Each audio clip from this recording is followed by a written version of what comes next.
5 August গণভবনে ঢুকে আমি প্রথমে পুকুর পাড়টায় যেয়ে বসি। কেউ পুকুর পাড়ে বসে কাঁদছে, কেউ গোসল করছে, কেউ মাছ ধরছে।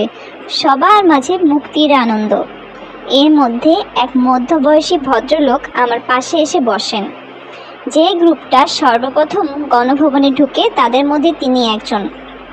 লোকটা নানা গল্প করতে করতে বেশ বিষণ্ণ হয়ে যায়। এক পর্যায়ে বলে, জানেন ভাই, এই মহিলা দুপুরে খাওয়ার জন্য প্রস্তুতি নিচ্ছিল।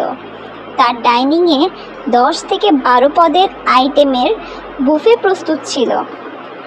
একদম গরম টাটকা খাবার। তার ফ্রিজগুলো খুলে দেখছিলাম, এত বড় বড় পাঙ্গাস মাছ আমি জীবনেও দেখিনি। এক একটার 15 থেকে 20 কেজি ওজনের নদীর পাঙ্গাস। অন্তত 10 থেকে 12টা আস্ত ইলিশ মাছ দেখেছি, এক একটা 2.5 কেজির কম না। একটা গরিব দেশে এই মহিলা রানীর মতো বসবাস করছিল, অথচ এই মহিলা আমাদেরকে পেঁয়াজ ছাড়া, তেল ছাড়া রান্না করতে বলতো, বাচ্চাদেরকে কাঁঠালের বার্গার খাওয়াতে বলতো, ভাতের বদলে আলু খেতে বলতো। আমার বাচ্চা অনেক দিন ইলিশ মাছ খায় না, সাধ্য হয় না কেনার। বলতে বলতে লোকটা কেঁদে ফেললো।